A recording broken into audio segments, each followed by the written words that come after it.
الحمدللہ وکفی والصلاة والسلام علی عباده الذین اصطفی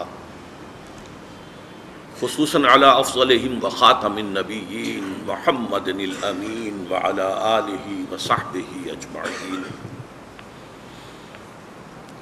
اما بعد فقد قال اللہ تبارک وتعالی کما ورد فی سورۃ الحجرات: اعوذ باللہ من الشیطان الرجیم بسم اللہ الرحمن الرحیم. قالت الاعراب آمنا قل لم تؤمنوا ولكن قولوا اسلمنا ولما يدخل الايمان في قلوبكم وان تطيعوا الله ورسوله لا يلدكم من اعمالكم شيئا ان الله غفور رحيم. انما المؤمنون الذين آمنوا بالله ورسوله ثم لم يرتابوا وجاهدوا بأموالهم وأنفسهم في سبيل الله أولئك هم الصادقون. صدق الله العظيم. رب اشرح لي صدري ويسر لي أمري واحلل عقدة من لساني يفقهوا قولي. اللهم ربنا الہمنا رشدنا واعصمنا من شرور انفسنا. اللهم ارنا الحق حقا وارزقنا اتباعه وارنا الباطل باطلا وارزقنا اجتنابه. اللهم اجعلنا من عبادك المؤمنين. اللهم وفقنا ان نجاهد في سبيلك باموالنا وانفسنا. آمین یا رب العالمین. آپ کے علم میں ہوگا کہ مجھے آج گفتگو کرنی ہے اسلام اور ایمان کے فرق کے موضوع پر. تمہیدی طور پر یہ جان لیجئے کہ قرآن مجید کی بنیادی اصطلاحات میں 3 جوڑے ایسے ہیں کہ جو ہم معنی بھی ہیں، مترادف کے طور پر بھی استعمال ہوتے ہیں، لیکن یہ کہ ان کے معنی میں علیحدہ ایک جداگانہ جو ہے وہ معاملہ پہلو بھی موجود ہے، فرق بھی ہے. ایک جوڑا یہی ہے اسلام اور ایمان. ہم اس کو مترادف طور پر استعمال کرتے ہیں. جو مسلمان ہے وہ مومن ہے، جو مومن ہے وہ مسلم ہے. قرآن مجید میں بھی اس معنی میں یہ دونوں الفاظ مستعمل ہیں. لیکن یہ جو مقام ہے قرآن مجید کا، جو میں نے آج آپ کے سامنے 2 آیات تلاوت کی ہیں سورہ حجرات کی، یہاں یہ ایک دوسرے کے مد مقابل آئے، یہاں ان کے مفہوم کے اندر فرق ہو جائے. اسی طرح کا دوسرا جوڑا ہے جہاد اور قتال. ہم معنی بھی ہیں لیکن ان کے مفہوم میں فرق بھی ہے. اسی طرح کا ایک جوڑا ہے نبی اور رسول. ہم معنی بھی ہیں، ایک دوسرے کی جگہ استعمال بھی ہو جاتے ہیں لیکن مفہوم میں فرق بھی ہے. اس میں جو علماء کا ایک قاعدہ ہے وہ یہ ہے: اذا اجتمع تفرقا واذا تفرقا اجتمع. جب یہ دونوں جوڑوں میں سے یہ دونوں جو ہیں ایک ہی جگہ پر آئیں گے تو ان کا مفہوم مختلف ہوگا. تفرقا متفرق ہو جائیں گے، علیحدہ ہو جائیں گے. علیحدہ انڈیویجولی اگر کوئی لفظ استعمال ہو رہا ہے تو اس میں دونوں مفہوم موجود ہیں، مراد لیے جا سکتے ہیں. آج میں اسلام اور ایمان کے بارے میں جو سب سے بنیادی ایشو ہے ہمارا، اور بدقسمتی سے جس کے بارے میں ہمارا ذہن بالکل واضح نہیں ہے، میں کچھ عرض کرنا چاہتا ہوں. آیات جو میں نے تلاوت کی ہیں ان کا ترجمہ یہ ہے: قالت الاعراب آمنا. یہ بدو کہتے ہیں، دعویٰ کرتے ہیں کہ ہم ایمان لے آئے. قل لم تؤمنوا. اے نبی ان سے کہہ دیجئے تم ہرگز ایمان نہیں لائے ہو. ولیکن قولوا اسلمنا. بلکہ یوں کہو کہ ہم اسلام لے آئے ہیں یا مسلمان ہو گئے ہیں یا ہم نے اطاعت قبول کر لی. ولما يدخل الايمان في قلوبكم. اور ابھی تک ایمان تمہارے دلوں میں داخل نہیں ہوا ہے. وَإِن تُطِيعُوا اللَّهَ وَرَسُولَهُ. اور اگر تم اللہ اور اس کے رسول کی اطاعت کرتے رہو گے، لا يَلِدْكُم مِّنْ أَعْمَالِكُمْ شَيْئًا. اللہ تمہارے اعمال کے اجر و ثواب میں کچھ کمی نہیں کرے گا. ان اللہ غفور رحیم. اس لیے کہ اللہ غفور ہے، رحیم ہے. اب اگر تم جاننا چاہتے ہو کہ ایمان کیا ہے، مومن کون ہوتے ہیں، تو اب ڈیفینیشن آ رہی ہے مومن کی. انما المؤمنون الذین آمنوا باللہ ورسولہ ثم لم یرتابوا. مومن صرف وہ ہیں جو ایمان لائے اللہ پر، اس کے رسول پر، پھر شک میں ہرگز نہ پڑے. وجاہدوا باموالہم وانفسہم فی سبیل اللہ، اور جہاد کریں اپنی جانوں اور مالوں کے ساتھ اللہ کی راہ میں. اولئک ھم الصادقون، صرف یہ لوگ سچے ہیں. اب آپ نے دیکھا یہ مقام وہ ہے کہ جہاں کچھ لوگوں کے ایمان کی تو انتہائی تاکیدی نفی کی جا رہی ہے. لم تؤمنوا. اب یہ جو ہے، جو عربی گرامر سے کچھ واقف ہے وہ جانتے ہیں کہ ماضی کی نفی یوں بھی ہو سکتی ہے، ما آمنتم، تم ایمان نہیں لائے ہو. نہیں، لم تؤمنوا، اس میں زور ہوتا تم ہرگز ایمان نہیں لائے، اس لیے میں نے لفظ کا اضافہ کیا. پھر اس پر بھی مزید اضافہ، لما يدخل الایمان فی قلوبکم، ابھی ایمان تمہارے دلوں میں داخل نہیں ہوا. البتہ اسلام تمہارا قبول ہے، ولکن قولوا اسلمنا. اور چونکہ اب یہاں کہا جا رہا ہے اسلام، قرآن تو ہے ہی نہیں، تو ایمان تو ہے ہی نہیں، اسلام ہے، تو یہ اسلام قبول ہوگا یا نہیں؟ فرمایا کہ اگر تم اللہ اور اس کے رسول کی اطاعت کرتے رہو گے تو اللہ تمہارے اعمال کے اجر و ثواب میں کوئی کمی نہیں کرے گا. حالانکہ اصول یہ بنتا ہے کہ بغیر ایمان کے کوئی عمل قبول نہ ہو، لیکن یہاں چونکہ اس کے خلاف بات کی جا رہی ہے، لہذا حوالہ دیا ہے اللہ کی دو صفات کا، ان اللہ غفور الرحیم، یقیناً اللہ غفور ہے، بخشنے والا، اور رحیم ہے، رحم کرنے والا. تو یہ کنسیشن ہے جو تمہیں دی جا رہی ہے. اب سب سے پہلے یہ سمجھیے کہ یہ کون لوگ تھے جن کے بارے میں یہ بات کہی جا رہی ہے. اس کے لیے آپ کو حیات نبوی، حضور کی حیات دنیاوی کے ایک ذرا سا برڈ آئی ویو لینا چاہیے. مکے کا ابتدائی زمانہ وہ ہے کہ جس میں ایمان لانا گویا کہ معاشرے کو چیلنج کرنا تھا.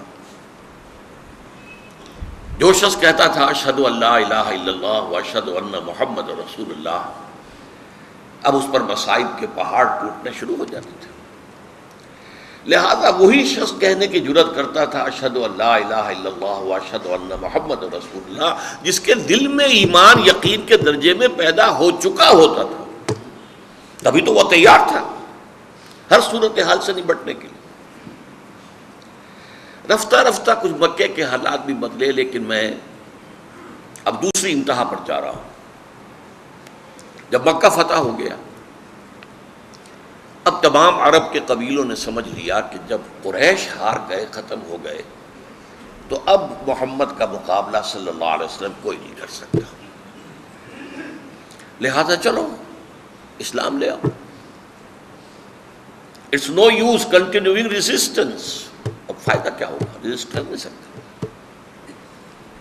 لہذا جوق در جوق، قبیلہ در قبیلہ، وفد در وفد آنے شروع ہوئے اور وہ اسلام لے آئے. اسی کا نقشہ کھینچا گیا ہے نا، اذا جاء نصر اللہ والفتح ورأیت الناس یدخلون فی دین اللہ افواجا. جب اللہ کی مدد آ پہنچی اور فتح حاصل ہو گئی، اور آپ نے دیکھا کہ اب لوگ جوق در جوق، فوج در فوج اسلام میں داخل ہو. ظاہر بات ہے کہ ابتدا میں ایمان لانے والوں کی کیفیت ایمانی اور یہ اس دور میں ایمان لانے والوں کی کیفیت ایمانی میں زمین و آسمان کا فرق ہے. اب ویسے تو مدنی زندگی کے آغاز ہی میں ہو گیا تھا، ایمان لانے کا فوری طور پر کوئی مصیبت نہیں پڑتی تھی، اس لیے کہ حضور تو وہاں پر حاکم کی حیثیت سے داخل ہوئے، بے تاج بادشاہ. لیکن یہ بہت زیادہ نمایاں ہو گیا فتح مکہ کے بعد. اب اس کا تجزیہ کیجیے. جو لوگ بھی اس وقت ایمان لائے ہیں فتح مکہ کے بعد، ان کی قلبی کیفیات تین میں سے کوئی ایک ہو سکتی ہے. ایک یہ کہ ان کے دلوں میں واقعی ایمان بھی پیدا ہو گیا ہو، اس کی ہم نفی نہیں کر سکتے. ایک یہ آخری انتہا پہ لیفٹ سائڈ پر، یہ رائٹ سائڈ ہو گیا، لیفٹ سائڈ پر یہ کہ انہوں نے صرف وقتی طور پر سر نیچا کیا ہو اس انتظار میں کہ پھر جب موقع آئے گا تو اٹھیں گے۔ یہ ہر انقلابی تحریک کے ساتھ ہوتا ہے کہ جب وہ تحریک کامیابی کے ساتھ ہمکنار ہوتی ہے تو اس کے کچھ مخالف جو ہیں وہ، جسے پنجابی میں آپ کہتے ہیں نیوی پانا، وہ سر جھکا دیتے ہیں اور پھر منتظر رہتے ہیں کہ کوئی وقت آئے مناسب کہ پھر ہم کھڑے ہوں۔ اب اس وقت تو ہم اس کے سوا کوئی چارہ کار نہیں پاتے کہ ہم جائیں اور اطاعت قبول کر لیں۔ یہ بدنیتی ہو گئی۔ مثبت طور پر ایمان بھی ہو سکتا تھا، منفی طور پر نفاق بھی ہو سکتا تھا کہ دھوکہ دینے ہی کے لیے ایمان لائے، لیکن ان دونوں کے بین بین ایبے ہو سکتا تھا۔ اب میں سمجھتا ہوں کہ بڑی تعداد ایسے ہی لوگوں کی تھی جن کے نہ مثبت طور پر ایمان تھا نہ منفی طور پر نفاق تھا، دل میں کچھ نہیں تھا، نہ ایمان نہ نفاق، صرف اسلام۔ انہوں نے اطاعت قبول کی، نہ کسی بدنیتی سے نہ ہی مثبت طور پر کسی یقین کے تحت۔ یہ درمیانی لوگ ہیں جن سے یہ خطاب ہو رہا ہے۔ اکثر لوگوں نے سمجھا ہے کہ یہاں پر بات منافقین سے ہو رہی ہے، یہ صحیح نہیں ہے، اس لیے کہ منافقین کا کوئی عمل قبول نہیں۔ یہاں کہا جا رہا ہے کہ اس حالت میں بھی کہ تمہارے دل میں ایمان نہیں ہے، اگر تم اطاعت کرتے رہو گے اللہ اور اس کے رسول کی تو اللہ تمہارے اعمال کو قبول کر لے گا، اس کے اندر کوئی کمی نہیں کرے گا، کیونکہ نفاق نہیں ہے اگرچہ ایمان بھی نہیں۔ اس حالت میں اللہ تعالیٰ تمہارے اعمال کو قبول کر لے گا۔ اور اس سورہ مبارکہ کی آخری آیات کے اندر بات واضح کی ہے، اگر یہ اطاعت کرتے رہو گے تو ایمان پیدا ہو جائے گا، نیک نیتی سے اگر اطاعت کرتے رہو گے تو ایمان بھی پیدا ہو جائے گا۔ لیکن اس وقت کی جو صورتحال ہے اس کے بارے میں فرمایا کہ وَإِن تُطِيعُوا اللَّهَ وَرَسُولَهُ لَا يَلِتْكُم مِّنْ أَعْمَالِكُمْ شَيْئًا۔ اب یہ معاملہ ہے کہ جو انتہائی اہم ہے کہ ایمان کی مؤکد نفی کے ساتھ یہاں پر اسلام کو قبول کیا جا رہا ہے۔ تو معلوم ہوا اسلام کچھ اور ہے، ایمان کچھ اور ہے۔ یہاں وہ اذا اجتمعا تفرقا، یہ ایک دوسرے کے مقابل آئے ہیں ایک ہی آیت میں، لہذا یہاں ان کا مفہوم ایک دوسرے سے جدا ہے۔ وہ جدا کیا ہے؟ اسلام در حقیقت اس دنیا میں ایک مسلمان معاشرہ اور اسلامی ریاست قائم کرنے کی بنیاد ہے۔ دنیا میں ہم کسی کے دل میں اتر کر نہیں دیکھ سکتے کہ ایمان ہے یا نہیں ہے۔ جس نے کہا اشہد ان لا الہ الا اللہ واشہد ان محمد رسول اللہ، ہم نے اس کو مسلمان مانا۔ قرآن مجید میں ایک جگہ آیا بھی ہے کہ ہرگز مت کہو لست مومنا، تم مومن نہیں ہو۔ ہمیں کیا پتا بھائی، ہو سکتا ہے مومن ہو۔ لہذا دنیا میں سارا معاملہ جو ہے وہ شہادت کی بنیاد پر ہے۔ بھائی زبان سے کہہ رہا ہے، گواہی دے رہا ہے اشہد ان لا الہ الا اللہ واشہد ان محمد رسول اللہ صلی اللہ علیہ وسلم۔ لہذا ہم رد نہیں کر سکتے الا یہ کہ وہ کوئی جرم کرے یا یہ کہ ثابت ہو جائے کہ یہ تو صرف دھوکہ دینے کے لیے ایمان لایا تھا، اصل میں تو یہ دشمن ملک کا جاسوس ہے۔ ایسا ہوتا رہا ہے۔ پاکستان کے سرحدی جو علاقے ہیں یہ پنجاب کے، ایسا بھی ہوا کوئی ہندو جاسوس بن کر آیا، اس نے ختنہ بھی کرائی، اس نے داڑھی بھی رکھی، اس نے نماز بھی یاد کی، اور کسی سرحدی گاؤں میں وہ امام رہا کئی سال تک۔ بعد میں کھلا، انکشاف ہوا یہ تو جاسوس تھا کم وقت۔ تو یہ ہو سکتا۔ اس اعتبار سے جو دنیا کا معاملہ ہے وہ ایمان پر مبنی نہیں ہے، اسلام پر مبنی ہے۔ اور اسلام میں شہادت ہے، یقین قلبی نہیں ہے، ضروری نہیں ہے۔ ہو سکتا ہے ہو تو کیا کہہ رہے ہیں، نور علی نور، لیکن ہو سکتا ہے نہ ہو۔ ہم کون ہوتے ہیں کہنے والے؟ تو دنیا کا سارا معاملہ جو ہے وہ اسلام کی بنیاد پر ہے، اور اس کے ارکان کیا ہیں سب کو معلوم ہے، 5۔ بنی الاسلام علی 5: شہادت لا الہ الا اللہ وان محمد رسول اللہ واقام الصلاۃ وایتاء الزکوٰۃ وصوم رمضان وحج البیت من استطاع الیہ سبیلا۔ عن عبداللہ بن عمر رضی اللہ تعالی عنہما، رواہ مسلم رحمہ اللہ۔ 5 چیزیں ہیں، کلمہ شہادت ہے، یہاں صرف ایمان کا لفظ نہیں آیا۔ ارکان اسلام میں ایمان شامل نہیں ہے، شہادت، verbal testimony, I testify that there is no God except Allah and that Muhammad sallallahu alaihi wasallam is his messenger and servant and abd۔ یہ ٹیسٹیفائی کیا، مسلمان ہو گئے۔ اب 4 عبادتیں ہیں جن کا التزام کرنا ہوگا، نماز ہے، زکوٰۃ ہے، روزہ ہے، حج ہے، یہ ارکان اسلام ہے۔ لیکن ایمان کیا ہے؟ جو اگلی آیت کے اندر بیان ہوا، انما المؤمنون الذین آمنوا باللہ ورسولہ ثم لم یرتابوا وجاہدوا باموالہم وانفسہم فی سبیل اللہ اولئک ھم الصادقون۔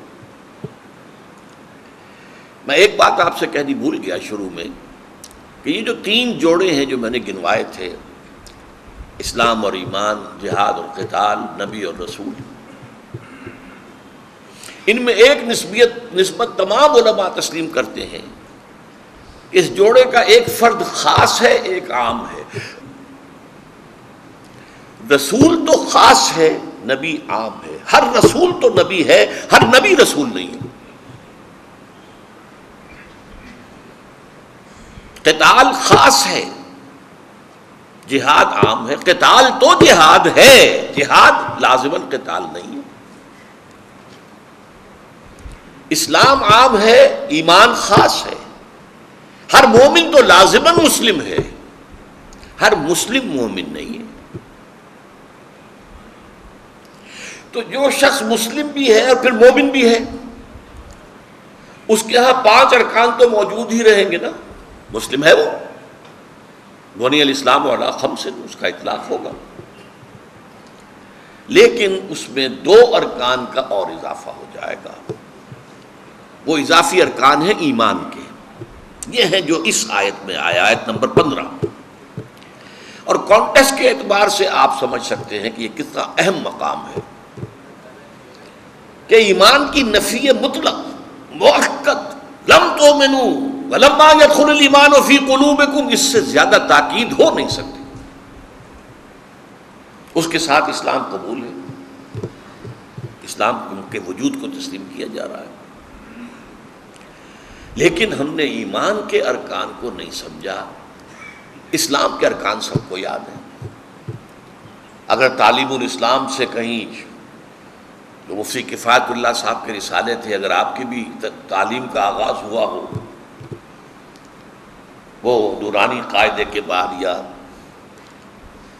جو بھی الف باتا پڑھنے کے بعد، پھر ابتدائی جو تعلیم ہوتی تھی مسلمان بچوں کی، اس میں تعلیم اسلام، تعلیم الاسلام، تو اس سے ہمیں معلوم ہوتا ہے اسلام، ایمان کی ڈیفینیشن کیا ہے۔ مومن وہ ہیں جو ایمان لاتے ہیں اللہ اور اس کے رسول پر، اور پھر قبول کرتے ہیں اس کے تمام احکام، اور اقرار کرتے ہیں زبان سے اور تصدیق کرتے ہیں دل سے۔ اقرار باللسان و تصدیق بالقلب۔ تو ایمان کا ایک رکن اضافی ہو گیا، اقرار باللسان پر تو اسلام ہو گیا، ایمان میں ایک اضافہ ہو گیا تصدیق قلبی، اور دوسرا اضافہ کیا ہوا؟ جہاد۔ چنانچہ یہ جو آیت ہے، جو میں نے کہا قرآن مجید کی اہم ترین آیت ہے اس اعتبار سے کہ یہاں پر ایک جامع و مانع تعریف کی گئی ہے ایمان کی۔ مومن کون ہے؟ کیونکہ پس منظر یہ ہے کہ اسلام اور ایمان کا اختلاف بیان کیا جا رہا ہے، کانٹیکسٹ یہ ہے۔ اس کانٹیکسٹ میں جب کہا گیا مومن جاننا چاہتے ہو کون ہوتا ہے، ہو سکتا ہے بہت سے لوگوں کے دلوں میں یہ آرزو پیدا ہوئی ہو ہم تو مومن بننا چاہتے ہیں، ہمیں بتایا جائے اس کے پری ریکوزٹس کیا ہیں، اس کے لوازم کیا ہیں، اس کی شرائط کیا ہیں۔ ہم صرف اسلام کے اوپر نہیں رہنا چاہتے، مومن بننا چاہتے ہیں، تو اب بتایا جانا چاہیے۔ انما المومنون، اب یہ آیت ایسی ہے کہ اس کے ابتداء میں بھی اور اختتام پر بھی اسلوب حصر ہے۔ یہ اسلوب حصر جو ہے یہ نحو کی ایک اصطلاح ہو گئی۔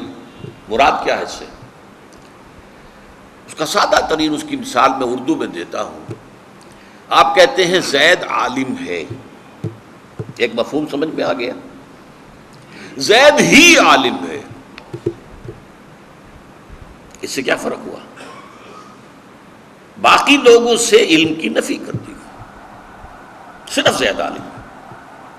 ہی کے اضافے سے زمین و آسمان کا فرق پڑ گیا۔ زید عالم ہے، زید ہی عالم ہے۔ اس کو کہتے ہیں اسلوب حصر، گھیر لینا۔ حصار کے معنی کیا ہے؟ گھیر لینا۔ اس گھیر لینے ہی کو کہتے ہیں منطق میں جامع و مانع تعریف، یعنی تعریف ایسی ہو کسی چیز کی کہ جس میں اس کا کوئی جزء باہر نہ رہ جائے اور کوئی غیر اس میں داخل نہ ہو، جامع اور مانع۔ یہ آیت ہے قرآن مجید میں جو ایمان کی جامع اور مانع تعریف کر رہی ہے۔ انما المومنون، مومن تو صرف وہ ہیں الذین آمنوا باللہ ورسولہ ثم لم یرتابوا، جو ایمان لائے اللہ پر، اس کے رسول پر، پھر شک میں ہرگز نہیں پڑے۔ ذرا غور کیجیے اس بات۔ یہ واحد مقام ہے قرآن مجید کا جہاں پر ایمان کے ذکر کے بعد یہ اضافی الفاظ ملتے ہیں، ثم لم یرتابوا، ریب سے بنا ارتیاب، ثم لم یرتابوا، پھر لم ہے یہاں پر، پھر شک میں ہرگز نہیں پڑے۔ کیا مطلب ہوا؟ ان امور پر یقین قائم ہو گیا۔ ایمان کن کن چیزوں پر ہے؟ اللہ کی ذات اور صفات پر ہے، اور فرشتوں پر ہے، نبیوں اور رسولوں پر ہے، کتابوں پر ہے، پاس بعد الموت پر ہے، حساب کتاب پر ہے، جزا و سزا پر ہے، جنت اور دوزخ پر ہے۔ یہ ایمان اجزاء ایمان ہے، یہ اجزاء ایمان ہے۔ ارکان ایمان میں پہلی چیز ہے یقین، دل کے اندر پیدا ہو جائے۔ میں اس کے فرق کو واضح کیا کرتا ہوں انگریزی کے دو الفاظ سے۔ ایک ہے وربل ٹیسٹیمنی، آپ نے زبان سے گواہی دے دی، اشہد ان لا الہ الا اللہ واشہد ان محمد رسول اللہ، دروازہ کھل گیا۔ یہ شاہدرہ ہے جس سے آپ شاہدرہ کہتے ہیں، بڑا دروازہ، درا۔ یہ شاہدرے دو ہیں، ایک لاہور کے دریائے راوی کے پار ہے۔ کیوں کہتے ہیں اسے شاہدرہ؟ لاہور آنا ہے تو اس پل پر سے گزرنا ہوگا، شاہدرہ سے ہو کے آؤ گے۔ اب تو خیر اور بھی پل بن گئے۔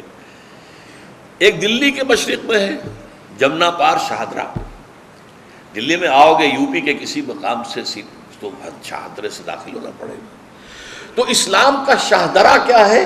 وربل ٹیسٹیمنی، اشہد ان لا الہ الا اللہ واشہد ان محمد عبدہ ورسولہ صلی اللہ علیہ وسلم۔ لیکن اس کا معاملہ یقین والا اگر معاملہ چاہتے ہو تو اس میں، اگر ایمان والا معاملہ چاہتے ہو، کوالیفائی کرنا چاہتے ہو ٹو بی اے مومن، پھر یقین دل میں ہونا چاہیے۔ اس کے بغیر تم مومن نہیں۔ اچھا، یہ میں نے بتایا آپ کو کہ دنیا میں ہمارا معاشرہ اور ہماری ریاست، اس کی بنیاد اسلام ہے۔ ایمان اس لیے نہیں بن سکتا کہ ایمان کے جاننے کا ہمارے پاس کوئی ذریعہ نہیں۔ الیکٹروکارڈیوگرام بنا لیجئے، کچھ بھی کر لیجئے، کوئی شے دل میں اتار دیجئے، آج کل تو سب کچھ ہو رہا ہے۔ دل کی جو جو شریانے ہیں انہیں جوڑ دیجئے، توڑ پھوڑ کر دیجئے، جو چاہے کر لیجئے، لیکن کوئی آلہ ایسا ایجاد نہیں ہوا کہ جس سے ہم یہ جان سکیں کہ دل میں ایمان ہے یا نہیں ہے۔ نہ آج سے 1400 برس قبل تھا، نہ آج۔ لہذا دنیا کے معاملات جو ہیں وہ ایمان پر نہیں ہوں گے، اسلام پر ہوں گے۔ اسلامی ریاست کا دستور جو ہے، کون شہری ہوگا اس کا؟ وہ اسلام ہوگا، وہ بھی نہیں۔ لیکن آخرت میں معاملہ اس ہستی کے ساتھ پیش آنے والا ہے جو علیم بذات الصدور، جو جاننے والا ہے اس تمام چیزوں کا جو دلوں میں، سینوں میں موجود ہے۔ وہاں معاملہ ایمان کی بنیاد پر ہوگا۔ کوئی شخص دنیا میں مسلمان تھا، مسلمانوں کا وہ لیڈر تھا، بڑا قائد تھا، سب کچھ تھا، لیکن اگر ایمان نہیں تھا تو اللہ کے ہاں اس کا کوئی مقام نہیں ہے۔ اور یہ میں بتا چکا ہوں کہ اطاعت اگر ہوتی رہے گی تو کچھ نہ کچھ ایمان ضرور پیدا ہو جائے گا۔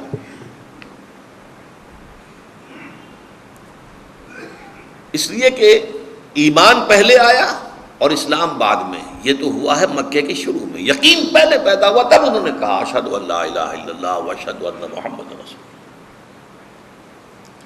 اسی لیے جو حدیث جبرائیل ہے، جو انتہائی مشہور ہے اور جس کو ام السنہ کہا گیا، سنت کی جڑ اور بنیاد، اس کی روایتوں میں فرق ہے کہ حضرت جبرائیل نے پہلے سوال کیا اخبرنی عن الاسلام، اور پھر کہا اخبرنی عن الایمان، اور یہ بھی ترتیب ہے کہ پہلے کہا اخبرنی عن الایمان اور پھر کہا اخبرنی عن الاسلام۔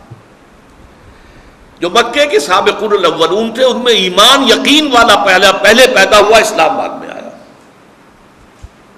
اور یہ جو لوگ تھے بعد میں ایمان لانے والے، ان کے اندر اسلام پہلے آ گیا، پھر اگر انہوں نے اطاعت جو ہے بغیر کسی دھوکے کے، بغیر کسی نفاق کے جاری رکھی، اور یہ اطاعت کلی اطاعت ہوگی، جزوی نہیں۔ جزوی اطاعت اللہ کیا قبول ہی نہیں۔ افتؤمنون ببعض الکتاب وتکفرون ببعض فما جزاء من يفعل ذلك منكم الا خزي في الحياة الدنيا ويوم القيامة يردون الى اشد العذاب۔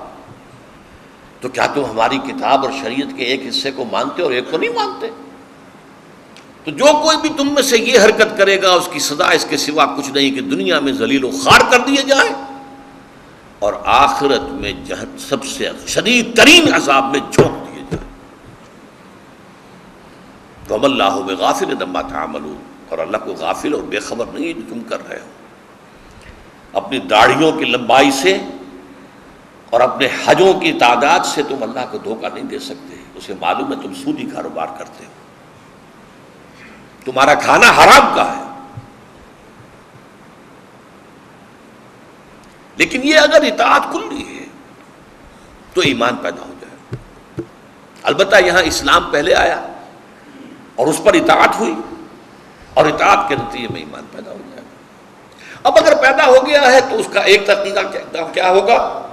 اتر جائے گا دل میں۔ اسی لیے اسی سورہ حجرات میں ایک آیت وہ بھی آئی ہے صحابہ کرام کے بارے میں، وَلَٰكِنَّ اللَّهَ حَبَّبَ إِلَيْكُمُ الْإِيمَانَ وَزَيَّنَهُ فِي قُلُوبِكُمْ۔ اے نبی کے صحابیوں، اللہ نے تو تمہارے لیے ایمان کو محبوب کر دیا ہے اور اسے تمہارے دلوں کے اندر کھبا دیا ہے۔ یہ ہے دلوں میں کھبا دیا ہے۔ انگریزی میں کہیں گے وربل ٹیسٹیمنی، اور ایک پرسنل کنوکشن، ذاتی یقین۔ انما المؤمنون الذین آمنوا باللہ ورسولہ، اسلوب حصر، مومن تو صرف وہ ہیں جو ایمان لائے اللہ پر، اس کے رسول پر، ثم لم یرتابوا، پھر انہوں نے ہرگز شک نہیں کیا۔ اور اس کا ایک دوسرا رکن کیا ہے؟ وہ عمل سے متعلق ہے۔ جیسے اسلام کا پہلا رکن ایمان کی وربل اٹیسٹیشن ہے، شہادت اللہ کے اور اللہ کے رسول کی، اور بقیہ 4 اعمال ہیں، نماز، روزہ، زکوٰۃ، حج۔ یہاں پر بھی ایمان کا رکن اول یقین قلبی، اور رکن ثانی عمل میں جہاد فی سبیل اللہ، وجاہدوا فی سبیل اللہ باموالہم وانفسہم۔ وجاہدوا باموالہم وانفسہم فی سبیل اللہ، اور جہاد کیا انہوں نے اپنے مالوں اور جانوں کے ساتھ اللہ کی راہ میں۔ اور اس پر پھر حصر پر ختم ہو رہی ہے آیت، یعنی جیسے ہم کہتے ہیں نا بریکٹ شروع اور بریکٹ بند، بریکٹ کے اندر اب ساری اقدار آ گئی ہیں، تو بریکٹ شروع بھی ہوئی ہے حصر سے، انما المؤمنون، مومن تو صرف ہو گئے، اور بریکٹ بند ہو رہی ہے پھر اسلوب حصر سے، اولئک ھم الصادقون، صرف یہ لوگ سچے ہیں۔ کس چیز میں سچے ہیں؟ سچا ہونا ایک بڑا وسیع مفہوم کا حامل لفظ ہے۔ آپ فارسی میں کہتے ہیں راست گو، راست باز، راست رو، سیدھی راہ پہ چلنے والا، صحیح سچا عمل کرنے والا، صحیح بات سچی بات کہنے والا۔ صداقت صرف زبان سے نہیں ہے، صداقت پورے وجود سے ہوتی ہے۔ اسی لیے نبوت کے بعد سب سے اونچا مرتبہ کیا ہے؟ صدیق۔ صدق اس کی پوری شخصیت کے اندر رچ بس جاتا ہے۔ نبوت کے بعد صدیق، پھر شہداء، پھر صالحین۔ فاولئک مع الذین انعم اللہ علیہم من النبیین والصدیقین والشہداء والصالحین وحسن اولئک رفیقا۔ جہاد دوسرا رکن ہے۔ جہاد ہے تو ایمان ہے، اور جہاد نہیں ہے تو ایمان نہیں ہے۔ میں بہت کیٹیگوریکل باتیں کر رہا ہوں، ورنہ بات سمجھ میں نہیں آئے گی۔ اب دیکھیے اس وقت کے حالات کا جائزہ لیجیے۔ مسلمان 1.25 ارب 1.5 ارب کے درمیان ہے، 125 کروڑ یا 150 کروڑ کے درمیان مسلمان دنیا۔ مسلمان تو ہے، کیا مومن بھی ہیں؟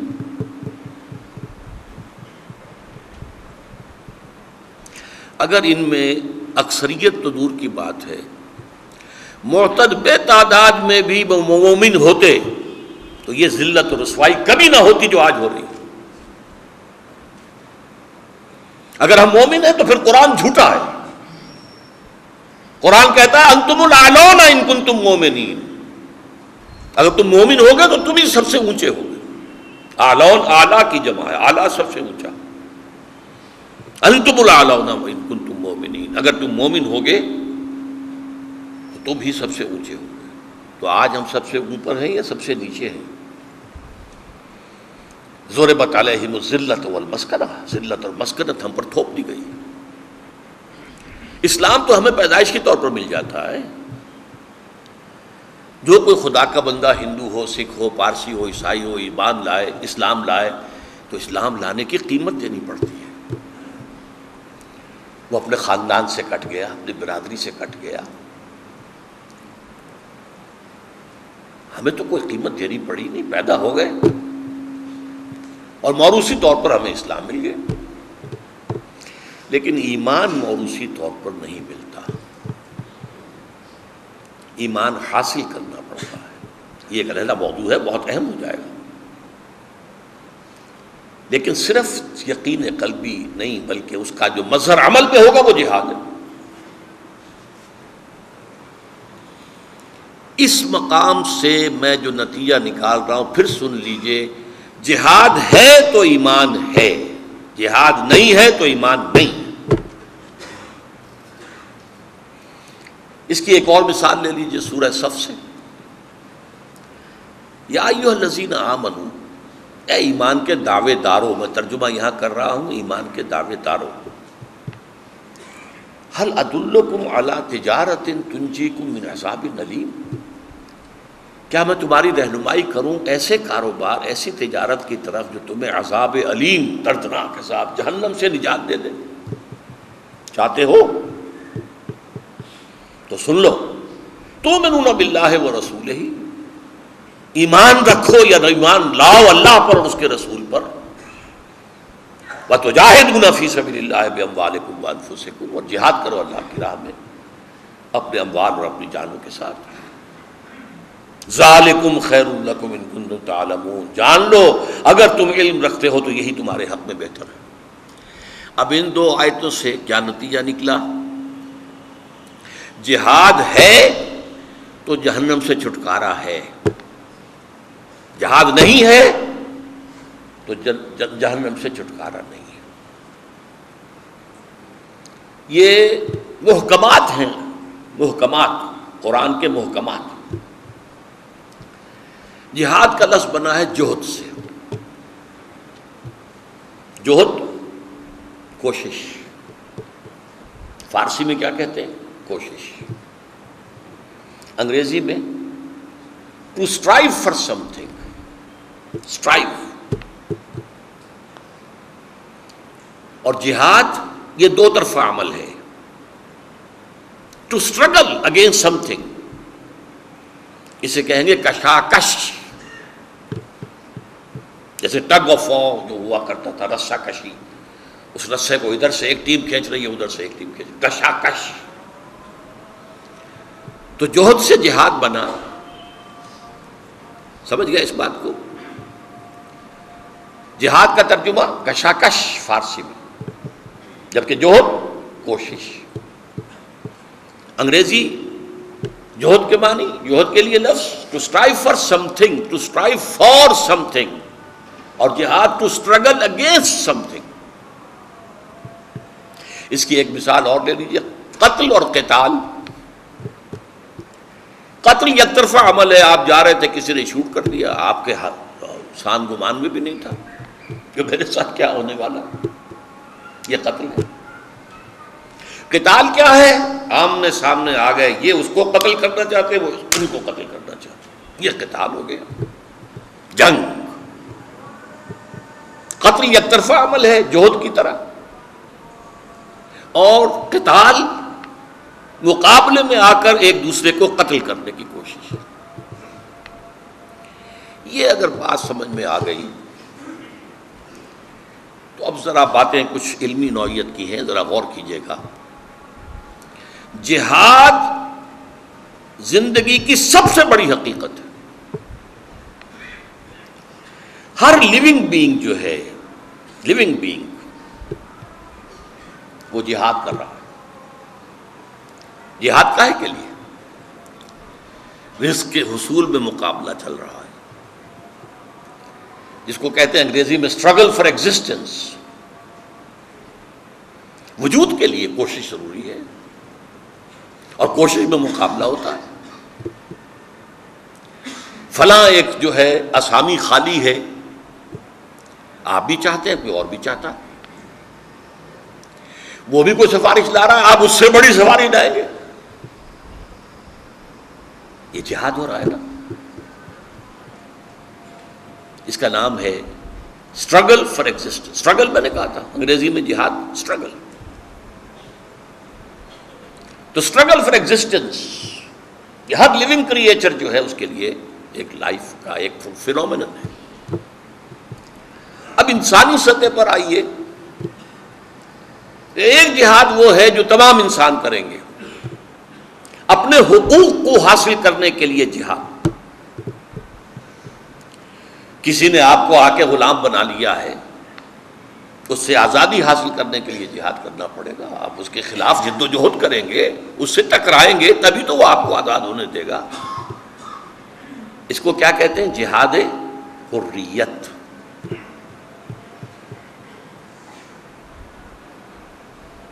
جہاد زندگانی کافر بھی کرتا ہے، وہ جو اسٹرگل فار ایگزسٹنس ہے، اس کو اقبال نے کہا جہاد زندگانی، زندگی کا جہاد۔ جہاد زندگانی میں ہے یہ مردوں کی شمشیریں۔ تو جہاد زندگانی ایک غیر مسلم بھی کر رہا ہے اور مسلمان بھی کر رہا ہے۔ فرق کیا ہوگا؟ مسلمان شریعت کے تابع رہ کر وہ جہاد کرے گا، حرام ذریعے سے نہیں کمائے گا، حلال سے کمائے گا، جبکہ غیر مسلم کے لیے کوئی قید نہیں ہے۔ اسی طرح جہاد حریت، جہاد حقوق، سیلف ڈٹرمینیشن، خود اختیاری حاصل کرنا، اس کی جد و جہد وہ غیر مسلم بھی کریں گے، مسلمان بھی کریں گے۔ جو یورپین کولونیلزم ہم پر مسلط تھا پورے ایشیا پر، اس سے نجات حاصل کرنے کے لیے ہندوؤں نے بھی جہاد کیا، جہاد حریت۔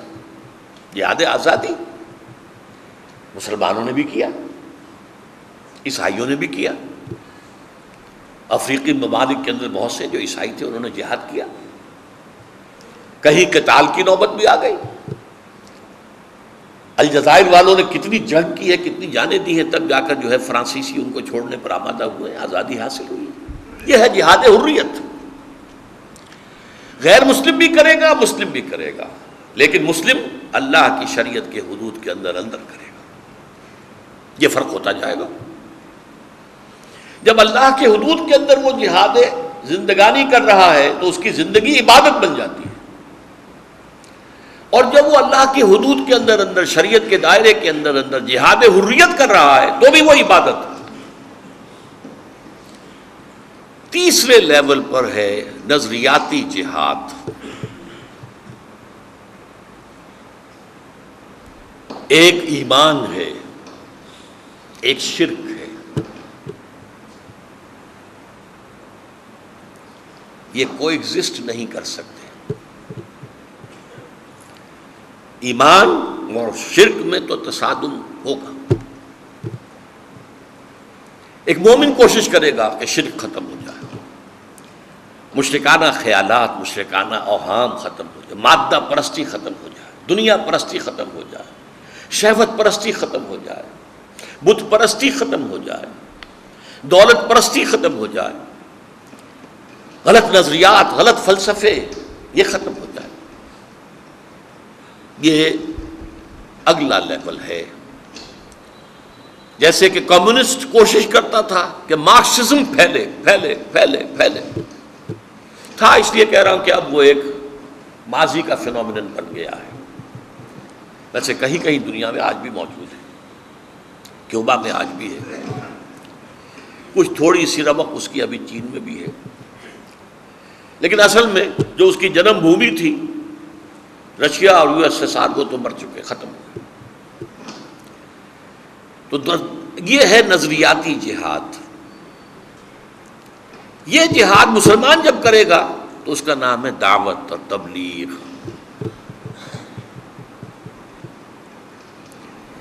لیکن اس سے پہلے اللہ کا بندہ بننے کے لیے جو جہاد کرنا پڑے گا وہ نفس کے خلاف کرنا پڑے گا۔ ان النفس لامارۃ بالسوء، نفس تو کہتا ہے لو جی لو، رشوت لو، کاہے کو تم خواہ ہاتھ روک رہے ہو، ابھی بڑا بچوں کی فیسیں دینی ہے، فلاں یہ کرنا، اس وقت تو نہیں ہے کچھ، لو۔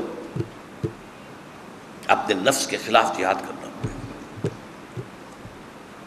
اسی لیے حضور نے فرمایا ای الجہاد افضل یا رسول اللہ، پوچھا گیا آپ سے سب سے افضل جہاد کون سا ہے حضور؟ آپ نے فرمایا ان تجاہد نفسک فی طاعت اللہ، سب سے اونچا، سب سے افضل جہاد، اونچا نہیں افضل، سب سے اونچا جہاد قتال فی سبیل اللہ ہے، لیکن سب سے افضل جہاد اپنے نفس کے خلاف ہے کہ اسے اللہ کا مطیع بناؤ۔ افضل میں اعلیٰ میں فرق ہے۔ فرض کیجئے 100 منزلہ عمارت ہے، اس میں سب سے اہم پہلی منزل ہے، پہلی ہوگی تو دوسری ہوگی تو تیسری، اوپر کا دار و مدار تو اس پہلی منزل پر ہے نا۔ سب سے اونچی 100ویں منزل ہوگی۔ تو اہمیت اور افضلیت میں جہاد، نفس کے خلاف جہاد، معاشرے کے خلاف جہاد۔ معاشرہ جا رہا ہے دنیا پرستی کے رخ پر، مادہ پرستی کے رخ پر، آپ جانا چاہتے ہیں خدا پرستی کے رخ پر، تصادم ہوگا کہ نہیں ہوگا؟ کشمکش کرنی پڑے گی۔ زمانہ باتنا سازت تو با زمانہ بے ساز۔ ایک طرز عمل یہ ہے کہ زمانہ تمہارے ساتھ سازگاری نہیں کر رہا ہے، تم زمانے کے ساتھ سازگاری کر لو، فرکشن ختم ہو جائے گی۔ اور ایک یہ ہے زمانہ باتنا سازت تو با زمانہ ستیز، زمانہ تمہارے ساتھ سازگار نہیں ہے تو زمانے سے جنگ کرو، اپنے موقف پر ڈٹے رہو۔ آپ کو معلوم ہے کہ ایک طرف موب جا رہا ہے، ہجوم، اگر آپ بھی اسی طرف جا رہے ہیں تو آپ کو خود بخود وہ موب ہی دھکا دیتا ہوا لے جائے گا، اور اگر آپ اس کے خلاف چلنا چاہیں، وہ ادھر جا رہا ہے موب اور آپ ادھر آنا چاہتے ہیں، تو جو کچھ ہوتا ہے حج میں رمی جمارات پر وہ کیوں ہوتا ہے؟ ادھر سے آنے والے جو ہیں وہ زور لگاتے ہیں، ادھر سے ریلا آتا پیچھے لے جاتا، زور لگا کر چند قدم آگے بڑھے، موت کا زور آیا اور پیچھے لے گئے۔ یہ کشاکش ہے، مسلسل کشاکش ہے معاشرے کے ساتھ۔ پھر تیسری ایک قوت ہے غیر مرئی، شیطان لعین اور اس کے ایجنٹ جو جنات میں سے ہیں۔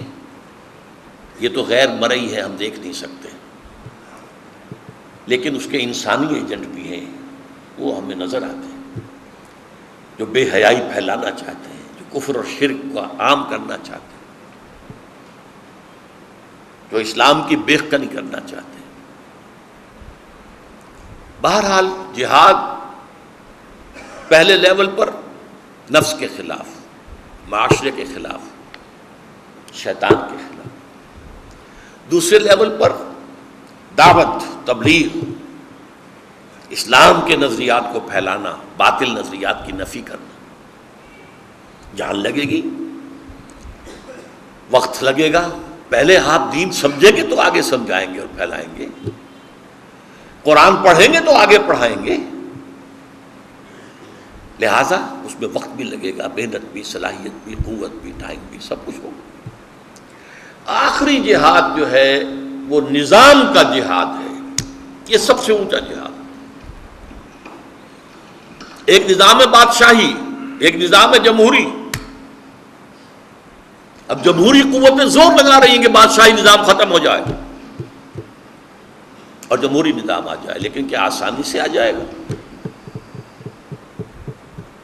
یہ نظام کی کشاکش ہے، اس میں بھی غیر مسلم بھی ہے، مسلم بھی ہے۔ بادشاہ ایران جو بھاگا ہے تو اس وقت جب کہ 20,000 سے لے کر 30,000 تک ایرانیوں نے جانیں دے دی، تب بھاگا ہے۔ یہ نظام، حالانکہ وہ بھی شیعہ تھا، باقی سب شیعہ تھے، مذہبی تو نہیں تھا کوئی اختلاف، نظام کا اختلاف تھا، بادشاہی نظام نہیں چاہیے۔ زار کی فوجوں کے خلاف بولشویکس جو کھڑے ہوئے، قربانیاں دی ہزاروں نے، وہ شہنشاہیت کے خلاف، اور کمیونسٹ نظام قائم کیا۔ یہ ہے نظام کا ٹکراؤ۔ کمیونزم کا نظام بخلاف سرمایہ داری، جمہوریت کا نظام بخلاف بادشاہی اور شہنشاہیت، اسلام کا نظام بخلاف کفر، طاغوت۔ یہ قائم کرنے کی جدوجہد، یہ جہاد کی سب سے اونچی منزل ہے، اس لیے کہ اس میں جان دینے کا مرحلہ بھی آتا ہے۔ نفس جہاد میں آپ کا جان تو نہیں جائے گی نا، معاشرے سے جہاد میں بھی بس یہ ہے کہ آپ نکو بن جائیں گے، آپ کو دقیانوسی کہا جائے گا، دوسرے لوگ روشن خیال اپنے آپ کو کہیں گے، بس یہی ہوگا۔ شیطان سے بھی جنگ میں جان نہیں جاتی، دعوت و تبلیغ میں بھی جان جانے کا اندیشہ نہیں ہے۔ نظام بدلنے میں جانیں دینی پڑیں گی، تب نظام بدلے گا۔ اسلام کا نظام آیا اور شرک کا نظام ختم ہوا، صحابہ کرام نے سینکڑوں کی تعداد میں جانیں دی ہیں، تب ہوا۔ یہ جہاد کی، قتال فی سبیل اللہ جہاد کی بلند ترین منزل ہے۔ اب یہاں جہاد قتال میں بدل گیا ہے۔ قتال تو جہاد ہے، جہاد ہی پر تو ہے۔ سب سے پہلی منزل تو نفس کے خلاف جہاد تھا کہ نہیں؟ تو یہ جو ہے قتال فی سبیل اللہ اس کے بعد آئے۔ سب سے اونچی منزل جہاد کی قتال فی سبیل اللہ۔ یہی وجہ ہے سورہ صف میں دیکھیے جہاد اور قتال فی سبیل اللہ کے موضوع پر قرآن مجید کی جامع ترین سورت سورہ صف ہے۔ اس کی 2 آیتیں میں آپ کو سنا چکا ہوں۔ یا ایھا الذین آمنوا هل ادلکم علی تجارۃ تنجیکم من عذاب الیم تؤمنون باللہ ورسولہ وتجاہدون فی سبیل اللہ باموالکم وانفسکم۔ یہ جہاد فی سبیل اللہ آیت نمبر 4 میں آیا ہے ان اللہ یحب الذین یقاتلون فی سبیل اللہ کأن فی سبیلہ کأنہم بنیان مرصوص. اللہ کے محبوب تو اس کے وہ بندے ہیں جو اس کی راہ میں جنگ کرتے ہیں، قتال کرتے ہیں، اس طریقے سے صفیں باندھ کر گویا کہ سب پلا رہے، جسے آج آپ کہیں گے ری انفورس کانکریٹ. پچھلے زمانے میں دیوار میں سیسا پلایا جاتا تھا تاکہ اینٹوں میں کے درمیان جو درزیں ہیں اس میں سیسا آ جائے، دیوار مضبوط رہے. یہ ہے جہاد کی آخری منزل جو محبوبیت خداوندی کا مقام ہے. ان اللہ یحب الذین یقاتلون فی سبیلہ صفا کأنہم بنیان مرصوص. اللہ کو محبوب تو ہے اپنے وہ بندے جو قتال کرتے ہیں اس کے راستے میں، ایسے صفیں باندھ کر کہ جیسے سیسا پلائی ہوئی دیوار ہے، ان میں کو رکھنا ڈالنا ممکن نہیں.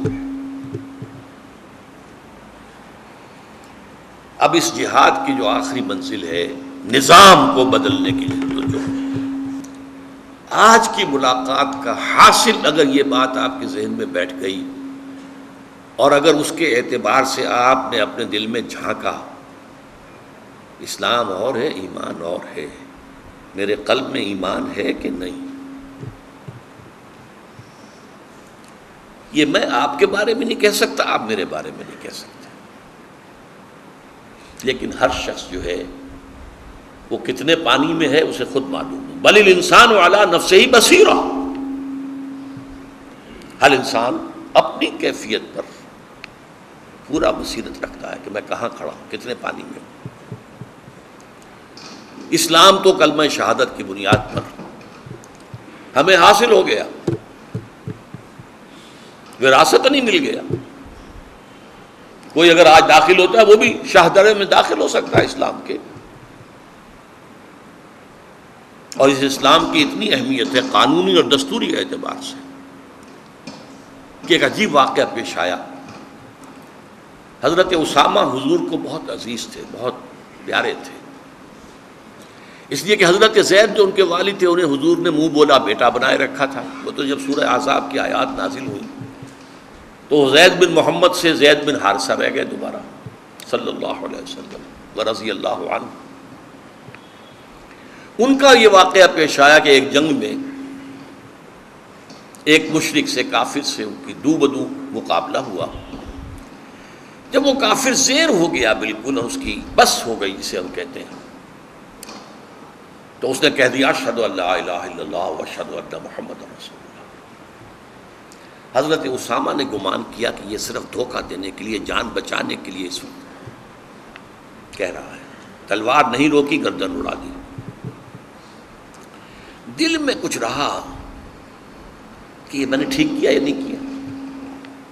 خود جا کر حضور سے کہا ہے یا کسی اور نے اطلاع پہنچائی اور حضور نے طلب فرمایا. اسامہ یہ کیا کیا؟ کلمہ شہادت کے ہوتے ہوئے تمہاری تلوار چل گئی. جب یہ کلمہ شہادت تمہارے خلاف استغاثہ دے کر آئے گا قیامت کے دن تو کیا کرو گے؟ حضرت اسامہ نے عرض کیا کہ حضور اس نے جان بچانے کے لیے. آپ نے فرمایا اللہ شقق کا قلبہ، اس کا دل چیر کے دیکھ لیتے بھائی. تو اسلام بھی اتنی بڑی شے ہے، اس کو معمولی نہ سمجھیے جو اللہ نے ہمیں دے دی ہے. ہمارا معاشرہ اسی کی بنیاد پر قائم ہے. ہم ایک دوسرے کو مسلمان سمجھ کر ایک دوسرے سے معاملہ کرتے ہیں. آپ اپنی بیٹی کا نکاح جو ہے کسی مسلمان ہی سے کر سکتے ہیں. ہمارے ہاں کم سے کم یہ کہ اور کچھ نہیں ہے، جمہوری ملک ہے، کچھ اور ہے، سیکولر ہے، لیکن لکھ دیتے ہیں صدر جو ہے وہ لازماً مسلمان ہوگا یا لازماً عیسائی ہوگا. یہ ہوتا تو قانونی مسئلہ، یہ کون مسلم ہے کون نہیں ہے یہ قانونی مسئلہ. لیکن ایمان کا معاملہ اس دنیا سے کم ہے. اگر اللہ تعالیٰ اسلام بھی دے دے، آمنت باللہ کما ہوا باسمائہ و صفاتہ، میں ایمان لایا اللہ پر جیسے کہ وہ اپنے ناموں اور اپنی صفات سے ظاہر ہے. وقبلت جمیع احکامہ، اور میں نے قبول کر لیا اس کے تمام احکام. اقرار باللسان و تصدیق بالقلب. یہ دونوں شرطیں میں پوری کر رہا ہوں کہ میرے دل میں بھی یہ ایمان ہے، تصدیق ہے، اور میری زبان پر بھی یہ اقرار ہے۔ لیکن اصل شے جس کی ہمیں فکر کرنی چاہیے، اگر آخرت کی فلاح درکار ہے، اگر جنت میں داخلہ مطلوب ہے، اگر جہنم سے چھٹکارا چاہیے، تو ایمان کی فکر کریں، اور پھر یہ کہ وہ جہاد کی فکر کریں۔ لیکن جہاد صرف قتال کو نہیں کہتے، یہ ایک غلط فہمی ہے جو پیدا ہو چکی ہے۔ جہاد کشمکش، کشاکش، مقابلہ، پہلے نفس سے مقابلہ کرنا پڑے گا اللہ کی اطاعت کرنے کے لیے، رسول کی اطاعت کرنے کے لیے۔ ایمان مجھے روکے ہے تو کھینچے ہے مجھے کفر، کعبہ میرے پیچھے ہے، کلیسا میرے آگے، آدمی اسی کشاکش کے اندر ہے۔ روشن خیالی آج کھینچ رہی ہے آپ کو، عالمی قوت کھینچ رہی ہے، آپ کی حکومت کھینچ رہی ہے۔ چھوڑو ان دقیانوسی خیالات کو۔ یہ کیا ہے پردہ وردہ، یہ کیا ہے عصمت و عفت؟ پروسٹیٹیوٹس کو، سیکس ورکرز کہو، وہ بھی محنتی ہیں، محنت کرتی ہیں، سیکس ورکرز، اور یہ یونائٹڈ نیشن اسمبلی کے تحت ہو رہا ہے۔